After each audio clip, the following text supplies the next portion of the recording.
My name's Doc, and today John Draper will be speaking, but first we have a couple announcements you may find interesting.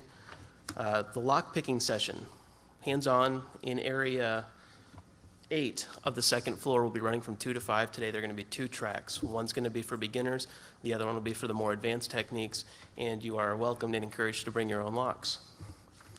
The second announcement is Kevin Mitnick will be having a book signing at 1 p.m. in the area just outside of room A. So if you've seen the table set up there, he'll be right next to it. He'll be signing copies of his new book, which just walked out of the room. There it is. A hand for our lovely model, please. All right. Our speaker today needs no introduction, but does need access to the mic. So I'll just talk while we do this. This is John Draper, known to most people as Captain Crunch. He is the 13th employee of Apple Computers. He created the modem for Apples. He's the one that discovered if you plug up a hole in a Captain Crunch whistle, it makes an interesting noise. And he's been at this forever. If you want to read more about his exploits, I recommend the 1971 issue of Esquire magazine. It's kind of hard to find. It seems to get stolen from libraries a lot. In other news, Congress just moved to block certain provisions. Well, you'll have to go to the elevator and see the CNN feed for that.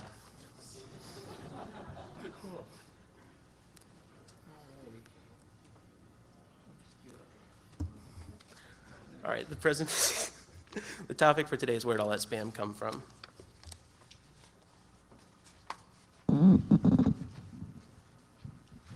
Hi, everybody. Okay, I'm ready. Just had to get everything hooked up here. I don't give you too much time between sessions. Where'd all that spam come from? Well, I'm going to talk a little bit about all this stuff. How many of you here really get a lot of spam? How many here would like to see spammers drawn and quartered and hung up on the Tower of London for 30 days and 30 nights? Okay. Well, you might be happy to know that over the last month, maybe a year and a half, I've been one of the leading persons in the war against spam and spammers. And it all got started about 2.5 years ago when I had my own web hosting company, Web Crunchers. And I basically offered email services and also web hosting services. And over the past 2 years, spammers found out about my server. And at the time, I was running Mac OS 9 with the EIMS mail server from Eudora. And that's not a very secure mail server, let me tell you. So spammers found out about it, and of course they spammed through my network, and I wound up on just about every black hole list you can imagine. So I pretty much gave up on using ShopIP for mail anymore, and a lot of my customers bailed off of ShopIP like rats leaving a sinking ship.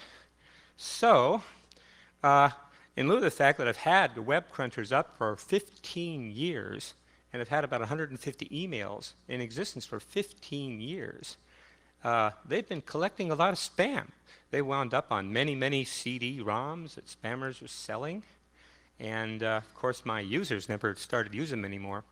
So about a month ago, I took out that Apple and put in an OpenBSD box and a really robust server on a really fat pipe. And now I'm able to offer much better mail services. And one of the things that I've been doing is I've been basically studying spam. One of the things I wanted to talk about is early origin of spam. Back in the old days, there were open gateways, lots of them, before 1995, and ISPs in spammer-friendly countries, China, Russia, Costa Rica, and Brazil. And then, of course, we've got spam proxies, which are, of course, not too often used. And the current origin of spam now is still offshore mail gateways, mostly in China.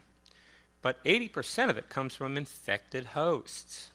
That's right, people who do real stupid things like opening up attachments and they're getting themselves infected with a virus or a proxy, and that virus goes out there and phones home to a secret server.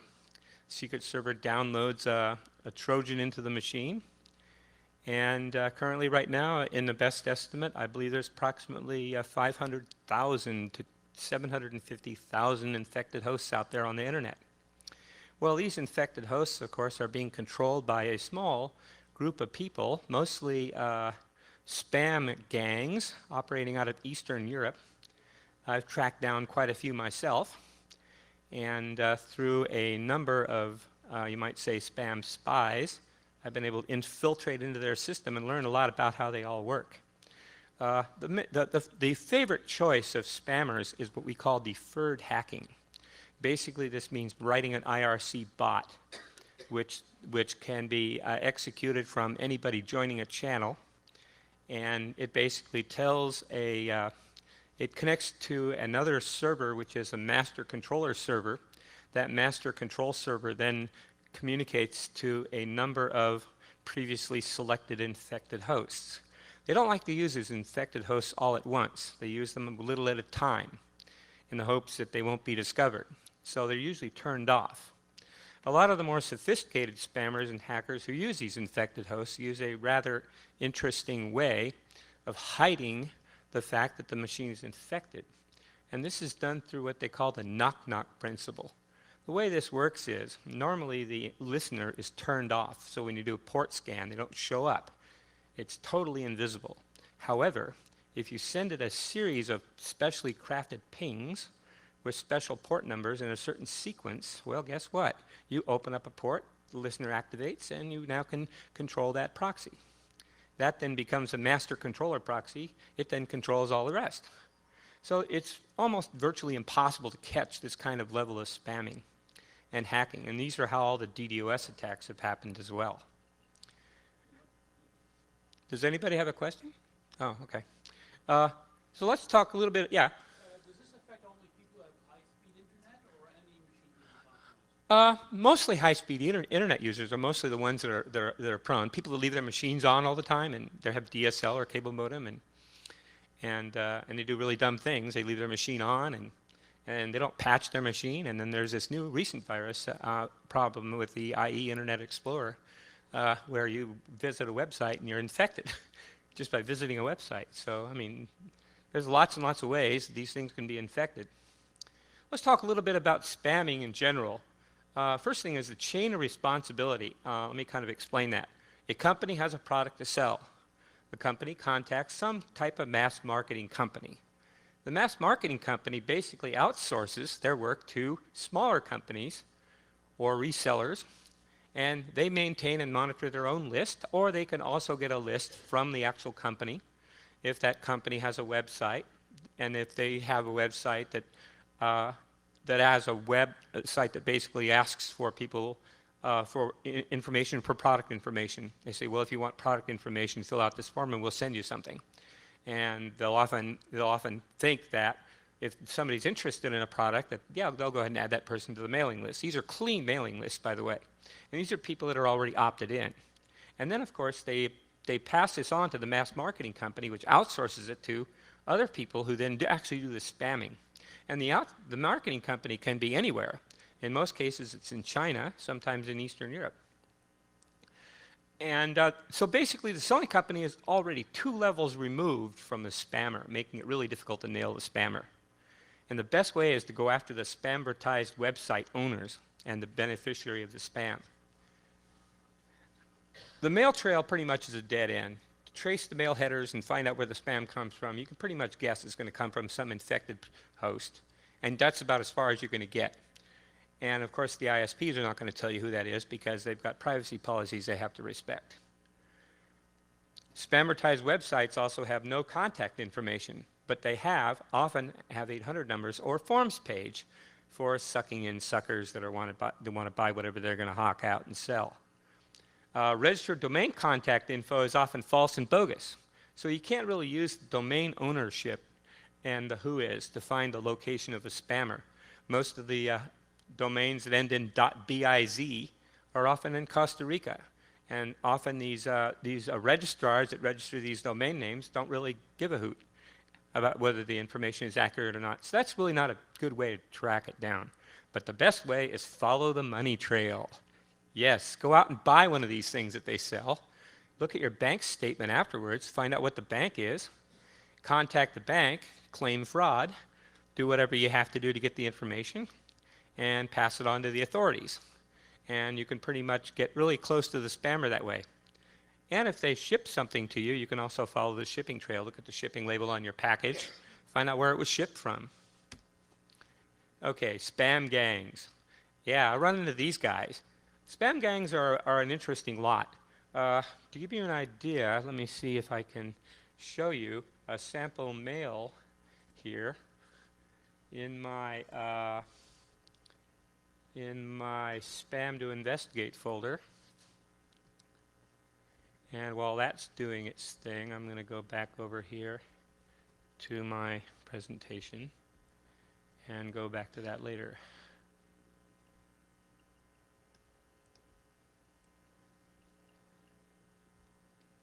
Spam gangs. Well, I found spam gangs basically by accident.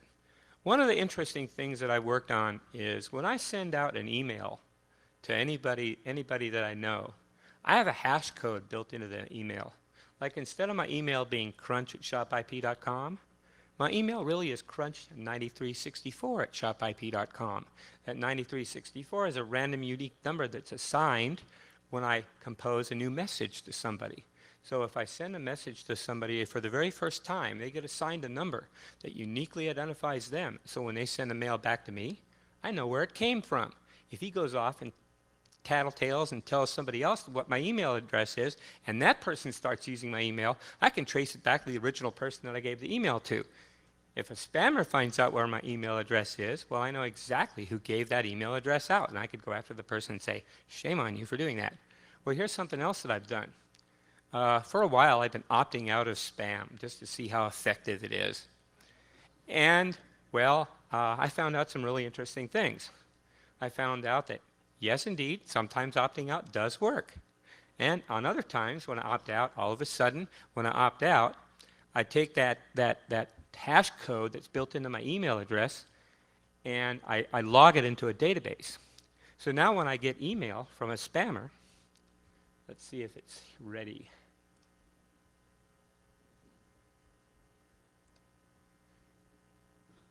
I think my email is kind of messed up for some reason. Yeah, I won't worry about it right now. So when I actually send it to a spammer, the spammer goes ahead and gives out that email address with that funny looking code on it. And I was going to actually show you some sample emails from some spammers that I've gotten with this number on it. And it's not just one, it's 20 or 30. So I prove beyond a reasonable doubt that yes, indeed, these spammers do sell your email address out. I can prove that. So reporting spam, yeah? I said shock, surprise. Yeah, well, we've all known that anyway, but I went out and proved it. Spam gangs. Okay, spam gangs are well funded, mostly in Eastern Europe, and they mostly are the ones that are cranking out the viruses and exploits. For instance, the Sobig virus was probably developed by a Russian hacker somewhere that was paid pretty high dollar from the Russian mafia, which often is used to fund spam operation, mostly for their porn sales. And what they do is they offer what they call bulletproof hosting. How many of you gotten an email message touting and claiming bulletproof hosting? Well, guess who's hosting your server? It won't be a regular server. It won't be sitting in some box on some co-location facility, I can assure you that. It'll probably be Aunt Jemima's computer that she happens to like to leave on with a screensaver, and it's her computer that's hosting all that spam mail. Or it could be the church group leader for all they know. But that's who's hosting most of the spam. I did this by actually tracing through one particular one is called gordontower.com/something colon, and then it's 3116 or something like that. That's the port number that you specify. So it doesn't use port 80. It doesn't use any of these other ports. It uses an odd port number. And they've got a little web server running on their machine that they don't even know about, along with all the porn on their machine as well. And this was done through the use of infected hosts. And with the current job situation like in this country, with all the outsourcing going on and all these programmers out of work, somebody comes up to you and offers you $35,000 to write a virus, and you're about 4 months overdue in your rent or car payments, what are you going to do? Yes. Well, there are people, of course, that do have desperate needs, and no doubt they were often recruited to do these kinds of things. So we've done a lot of infiltration into these mailing lists. I have a lot of people in Russia that I know. I'm very familiar with Eastern Europe and Europe myself. I've traveled there many times and know a lot of friends in Yugoslavia, Bulgaria, and Romania, and as well as Russia, and also Ukraine, and of course lots of German people too. So I'm very familiar with these people, and I can even read Russian, so I have no problem going into the Russian websites to learn what they're doing, what they're saying. And so this is sort of one of the things that I've done. Reporting spam. I highly encourage you to report spam. The only problem with reporting spam, it's very time consuming. There's several ways you can do it. You can do it the easy way, so signing up for SpamCop. It's a good way to do this. But again, it takes a lot of time to set that up and to report it. And you can get free reporting, or you can pay for the reporting. And it's about $1 a megabyte of spam. So if you want to report 15 megabytes of spam, it's going to cost you $15. So that's roughly what the SpamCop's prices are. The advantage of paying versus not paying is pretty simple. If you're not paying, SpamCop puts this thing called a nag screen up there. It's a built-in 15, 20-second delay. So it makes it very inconvenient when you really want to report a lot of spam. It's very time-consuming. The next thing, of course, is what you want to do reporting. And the reason why you want to do reporting is the fact that you can point out where these infected hosts are. They're actually telling you where they are. If you have a lot of spam sources, you can go and get exactly all these infected hosts. And of course, this is kind of neat. And if you don't have much to report, no problem. Just go into spam crunching. What we've done is we've been working on a very aggressive spam reporting. I have a patented system right now that takes an IP address of a mail and it returns back an email of the ISP where that mail came from. So in other words, if this mail came from Comcast.net or Comcast.com or whatever they're called, I take this IP and I have a way of taking that IP and converting it into an email address. And what I do is I have a very, very large collection of spam in an MBOX format. I'll show you some in just a minute. And this MBOX formatted spam will then allow you to send this to the spam reporter. The spam reporter does two things. It takes it and breaks it up into two different sections. The first section is spam that it can find the email address of from the IP address. And of course, there's always going to be some spam that you can't find the IP address of. So it breaks it up into bad spam and good spam. The bad spam generates a list of IP addresses. This list of IP addresses is then fed into another program that goes out there and does a whois on the database for that IP address. And it generates a file not unlike this file right here. If I bring it up real quick. Let's see. You go to my database. And it would look something like this. This particular file here has an IP block followed with the appropriate email address where to send the spam from. And this is generated in a very cool way. It's automatically generated, of course. It does a whois, determines the IP block by reading the objects out of the whois record. It does a really good job of trying to guess whether there's an abuse contact or not. If there isn't abuse contact, it assumes there's one, goes out and actually tries to make an email connection to abuse, and it sends a little probe message. The probe message is something to this effect. Hi, we're getting spam from your network. We would like to know if this is the right place to send it. And they'll come back with a report, and if they come back with a report, they want that I know that this is a good email. Very often, of course, I get bogus email addresses because we go in with ARIN, AppNIC, and the likes of these other registry systems. You'll find that the information in there is often outdated and old. So what the spam reporter does, it actually will send a report to the thing. So let me, for instance, go through here. and I'll find, let's say, AppNick. Here's one down here. This one, 061.066, info@appnick.net. That right there is got, that IP address has got bogus WHOIS information. But when I say info@appnick.net, what it does, it sends a bogus WHOIS report to the appnick.net and requests a tracking number. So it automatically does this. So whenever there's a spam, it can't determine what the IP address is. It does that. Now, if it's a big IP block, I can also go through the Looking Glass server and extract information on the upstream provider, and I could hassle them if I really want to. So this is sort of what the database sort of looks like in one form or another. Okay, going back to my slides.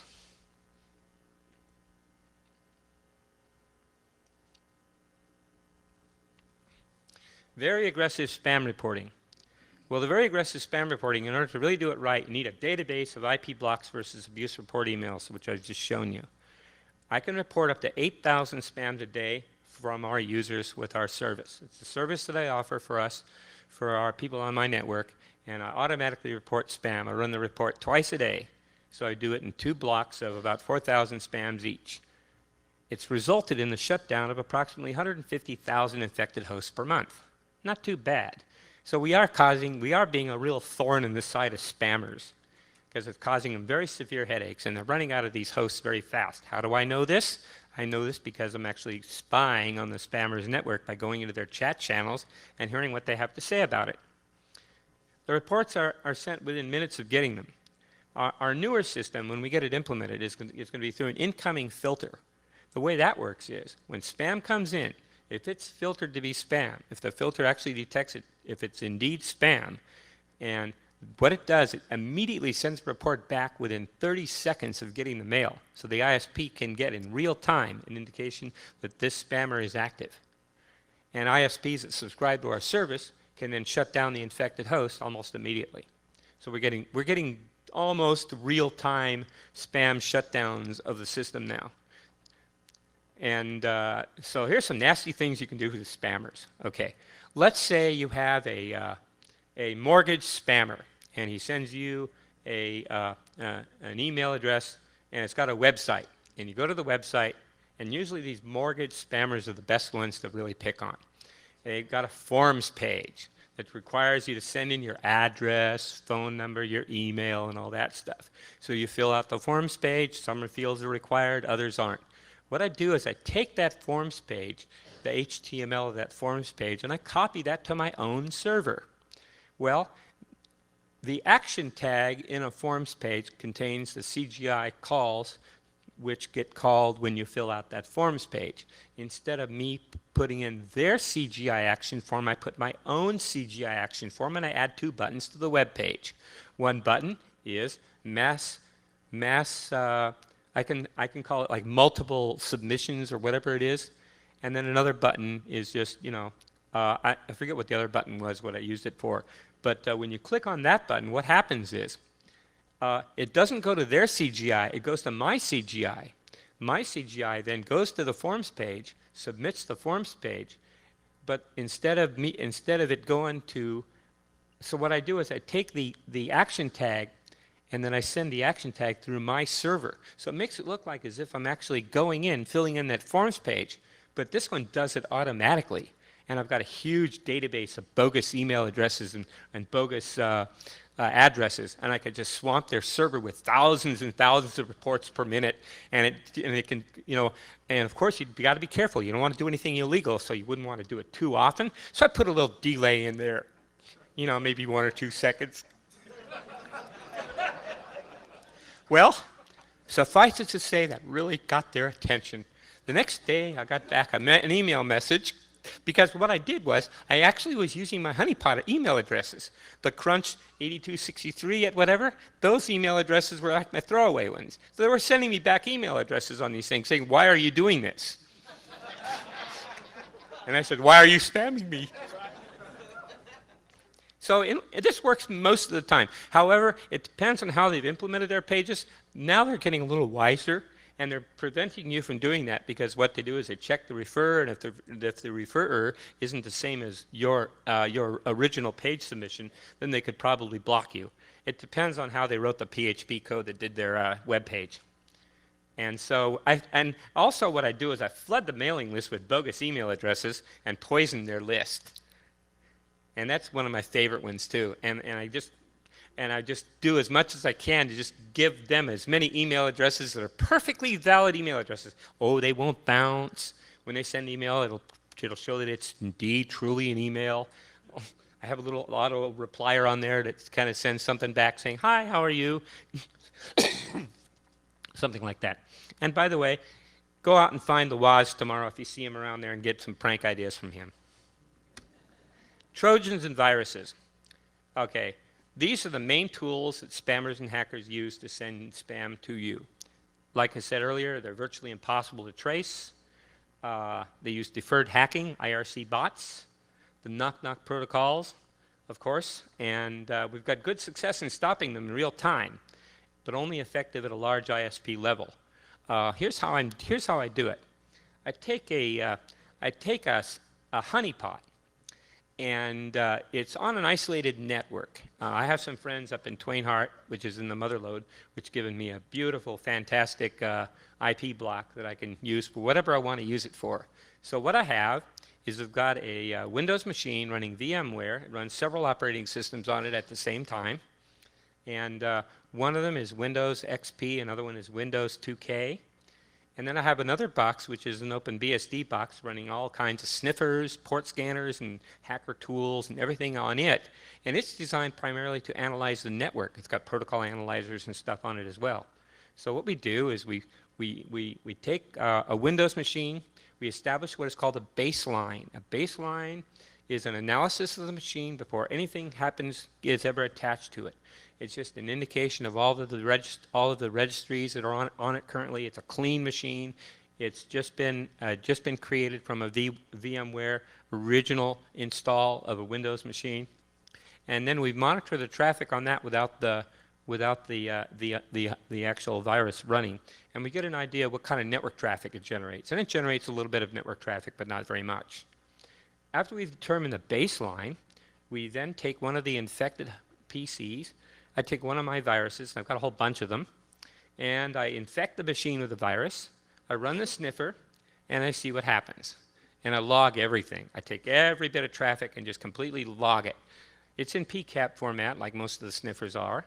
And then I have another program that goes through and analyzes this PCAP stuff, and analyzes it and determines what protocol it uses, extracts the protocol, and then after that, it then generates a snort rule for it.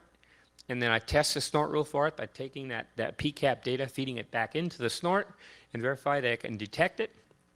And it can even detect the knock-knock protocol, because all we need to do is detect it. Who cares whether it's encrypted? We don't care about that. All I care about is, can I detect it? Yes or no? Is it there? Is it not there? That's all I care about. If it's there, the IDS sends a command to the firewall to block the port in real time, stopping the virus right in its tracks. The Crunchbox is really good for that, by the way. So a complete spam fighting toolkit includes a Unix box, a WinBlows box, which is our sacrificial lamb, and the ability to read capture data and write snort rules for them. And with this, you can go out there and analyze viruses and all kinds of neat things. And the production network, this is a network that you're going to be using for your web server, your services, whatever you're going to use, your company's network. You'll need an IDS snort. You'll need the snort output coupled to a firewall. Again, the Crunchbox does all that for you. But it's not very hard to write a script that'll take a snort output and control the firewall. You've got to be careful, though. You only want to do this on certain ports. You don't want to just be switching off turning on your firewall for things that aren't necessary, of course.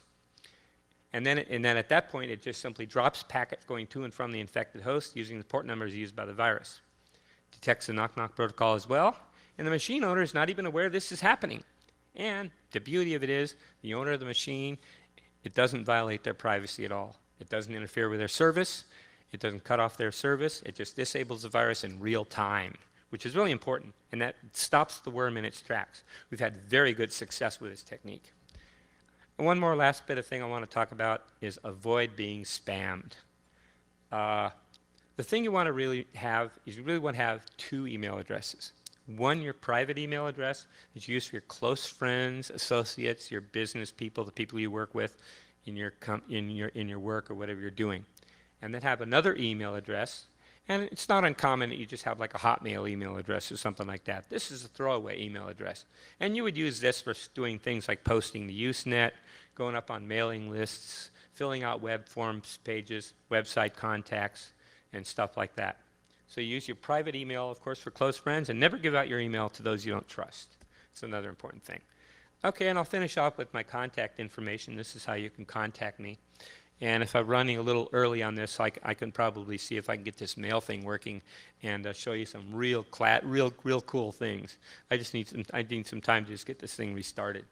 And in the meantime, I can answer any questions at this point. So if you have any questions, this is a good time to answer them or ask them. Excuse me, if I were a spammer and I were to send you a web form or something, why write it in PHP? Well, I'm just using that as an example. You could write it into whatever language you want. Doesn't matter. Well, if I were a spammer, I would do it in ASP.NET and obfuscate that so that it could easily be the source code that I can hack it. And so, and to prevent myself from getting. Well, I'm sure some people do that, you know, but a lot of people don't. And it's those people don't that I can really have fun with.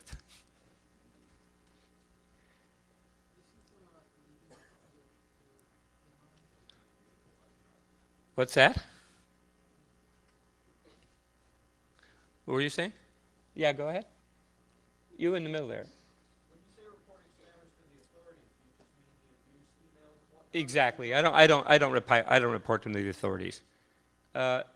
Reporting spam to the authorities is a waste of time. I mean, for one thing, okay, even though my server had been attacked, I could easily substantiate more than $5,000 or $6,000 in losses.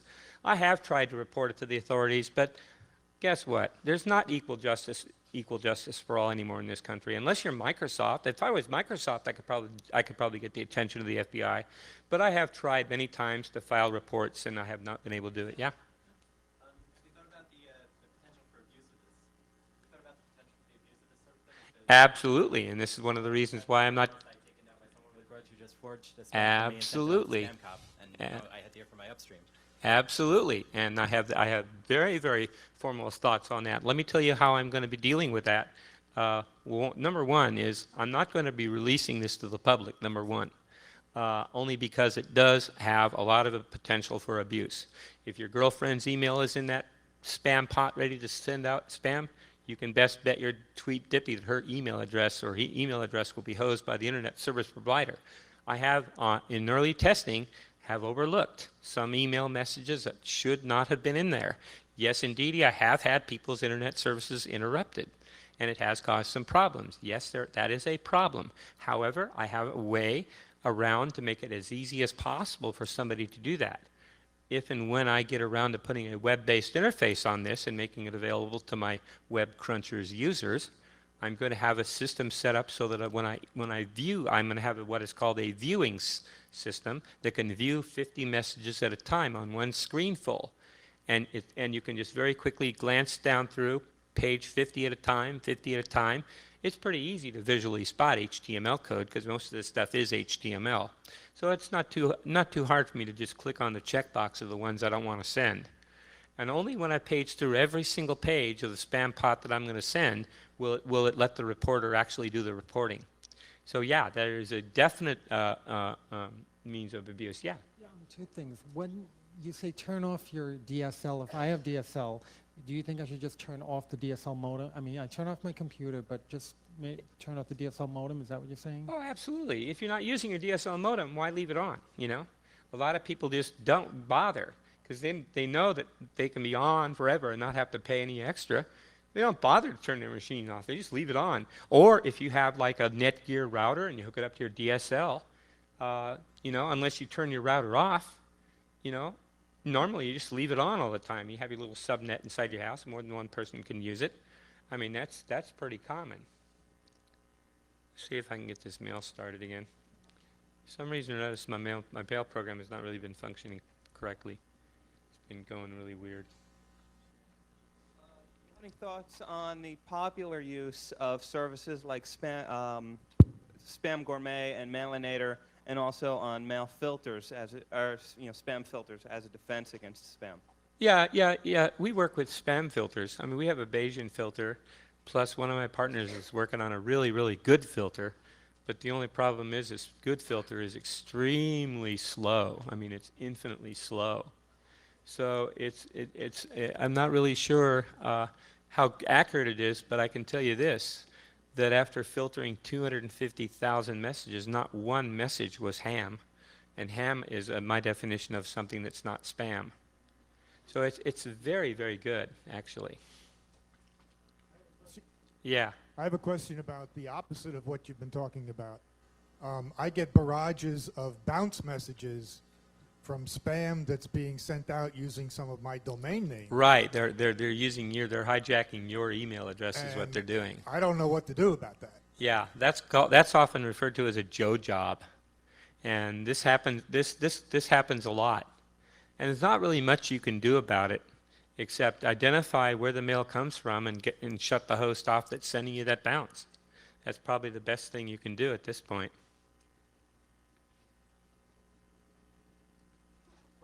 Mm-hmm. I've been having a lot of problems with comment spam on my website, and I'm wondering if you can talk about the mechanisms behind that. And then there's generally an ISP or an IP address which goes along with, and I'm wondering if those are generally of any use. I notice they tend to be, the first couple digits are generally the same. What, comment spam? Comment What's that? spam on my blog, like they'll post to my website. It's like, you have a great site. My name is Fentermine. Please visit my site. So. stuff Yeah, like that. yeah, I get a lot of that too. And I'm just wondering if you know, like, how are they finding my site, and is there any way to sort of block them from getting there? What's that? I'm not exactly sure what you can do about that. What's that?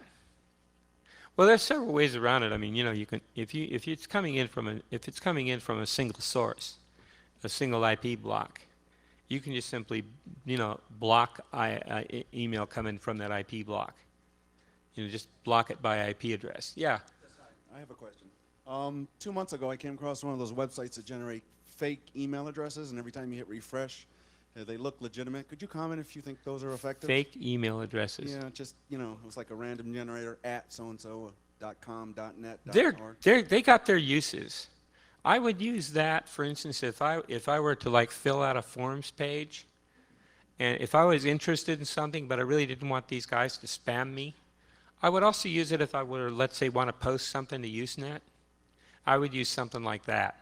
If I can read mail from that, that would be what you would use these things for. It's the same thing as getting yourself a Hotmail account. Anybody else? Yeah. You. Yeah. Do you believe that perhaps a new protocol could be developed for sending mail that would prevent spam from happening? Well, that would be really nice. That would be real nice, but let's try to keep Microsoft out of it, shall we? Yeah. You mentioned that it doesn't seem to be worthwhile reporting of the spam. Would that include even forwarding it to uce@ftc.gov? Or does that help them compile statistics to see That's who are the worst basically what it offenders? does, the latter. It helps them compile statistics. In fact, I gave a talk at the Nexpo Security Conference back last month, toward the end of last month, and I was on a panel with the FTC, and I met this person, Jonathan, and got all the inside scoop on how they do that. The best, my recollection, they're getting 350,000 spam submissions a day. What they do is they have a automatic system that tabulates this information and categorizes it in various different forms and ways, and collects all that information up and statistically analyzes it. And what they do is they pick just one or two of the really good likely ones that are easy for them to track down. They're not going to go after the ones that are hard to track down. They're not going to go after the ones that are sending their spam through infected hosts. They are going to go through ones that are sending spam through perhaps proxies that they can somehow get contact information for, or if it's a spamvertised website, they can probably get information from the domain name, and that's possible too. What's the deal with that? Well, again, they're coming from infected hosts, so I don't bother to trace them. What they're trying to do is they don't care whether or not they're advertising anything. What they're trying to do is they're trying to throw off the spam filters. See, what they'll send out a bunch of gibberish, knowing that it's not really going to do any good, except for one thing. It throws off the filters. So it's going to open up the filters to let more spam through when they send subsequent spams down through their system. So it just kind of opens up their system a little bit better. I have it. Yeah? To report it to the Internet Fraud Division of the FBI? I once got rid of a spammer by doing that. Instead of that other Well, that's government all agency fine. that somebody That's else real was. fine if you can do that, you know. That's really cool. Reporting it to them? Yes, I did. I've got quite a few submissions already pending, and they've just been ignoring me. Remember that I am John T. Draper. I'm not very rich. I'm running a very small web crunchers, web hosting and email service, and I'm barely making a couple $100 a month off of it, if that. However, if I'm Microsoft making millions and millions of dollars, then, and I complain to the FBI is going to listen to me because I'm a big corporation. Like I said, there's not much equal justice for all anymore in this country. Yeah. Yeah, but how are you going to just get rid of, nobody can just get rid of all the spam in the whole internet system. I mean, the internet system's so big, it's just, how You do just can't really get rid of it all. The best thing you can do is use technical means to make it as expensive and as hard as possible for spammers to spam in the hopes of discouraging them, and I seem to be doing a reasonably good job of that, actually, according to the reports I've been getting from my spam spies. Yeah. I had a question about following the money trail. Obviously, you can't really do anything with the authorities to these companies since they're completely outside of their jurisdiction, out of this country in the Middle East, in Eastern Europe, where you can't really touch them. Is there anything being done to boycott the companies that patronize them? I mean, you have companies that use these marketing services that end up spamming. Is there any kind of boycott list of all these URLs where people could find out if somebody was either knowingly or unknowingly patronizing a spammer so that you could avoid doing business with them? Not to my recollection. However, that would be a good little project that somebody could take on, is to do that, you know. You'd have to have a credit card, you have to have a little bit of disposable cash at hand to try to buy these things. But buying these things could also serve another bit. Well, it could serve a bad purpose and it can serve a good purpose. The bad purpose is you're buying from a spammer, and that encourages spamming. We want to try to discourage people from buying from spammers altogether, because then once spammers realize that, hey, they're not making any more money, they're not selling anything because nobody's buying anything, maybe they'll stop. Well, that's not going to be likely. On the other hand, if you have disposable cash on hand and really want to go after these people, that's the best way to do it. Because number one, you're going to get a statement from your financial institution, your credit card company, on just exactly who processed that credit card. You can contact your bank, and that information is public. Once you've contacted the bank, then you can contact that bank and say, hey, this is a fraudulent transaction. And I know, because I've had an e-commerce account with ShopIP back in just before the .bomb days took me out. And what happened was they're very, very sensitive about what they call chargebacks. You know, they'll hit you really hard with fees up the wazoo if you charge something back. A chargeback means you have to return an item that they're not satisfied with. And if you let that bank know and know in certain terms that, hey, these people are fraudulent, yeah, they're going to do something about it. And to me, that's the best approach that I can suggest people to take. But again, it takes somebody with disposable cash to do that. I'm not one of those persons. Yeah. Yeah. Yeah. Exactly. Right. Well, what I do is I take a message and I evaluate each of the words in the message. How many of these words are in the dictionary and are English language words? The less number of words that's in the English dictionary that's in the dictionary, the more likely it's going to be a spam. And my threshold is very, very low. So if there's just 1 or 2 words in there that are not in the English dictionary, it's considered spam, and so it automatically gets classified. It doesn't go through any other filters. I've got a 3-filter system. The first filter, what it does is it takes and UUN codes, UU decodes the message into English. Okay? The next thing it does, it strips out the HTML tags that are often used to confuse the filters. You know, it puts in these BRs and all these HTML angle bracket tags in the middle of a word. So if it says VI and then there's an angle bracket, SP angle bracket A, another angle bracket, you know, and these things are embedded in the message. What I do is I take all that out and I turn it into a more of an Englishy type of a word. Then I feed that to the Bayesian filter. So I'm getting about 96 to 98% filtering, really good. And spammers can't get past that anymore because I just filtered that out before I do that. This is called pre-filtering, and I highly recommend that you do that. And all it takes is just writing a little routine that goes in there and analyzes the body of the message and looks for things like HTML tags. If it's an HTML tag, it's probably going to be spam. And all I have to do is tell my friends, never send me mail in HTML, and you're going to be just fine. So let me find now an email address here of some, let me go by date. I think I'm better. I'm going to try to pick one here that's got a, one of those email addresses. Let's see here. Nope, that's not one. I got enough of them here that I can certainly find. Just kind of pecking at random here. What I'm actually looking for is I'm actually looking for a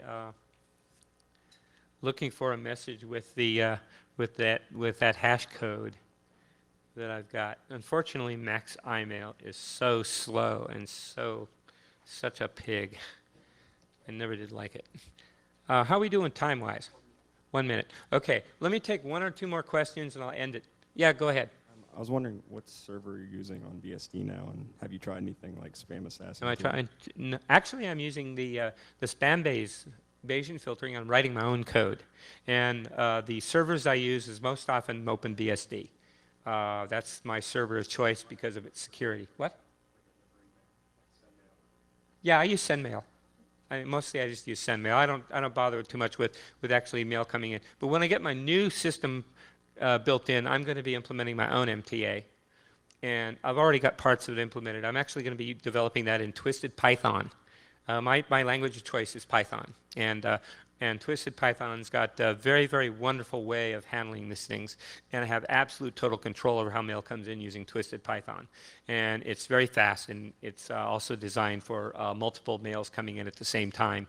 Totally asynchronous and all that. I think I'm about out of time, folks. I want to thank you very much for attending.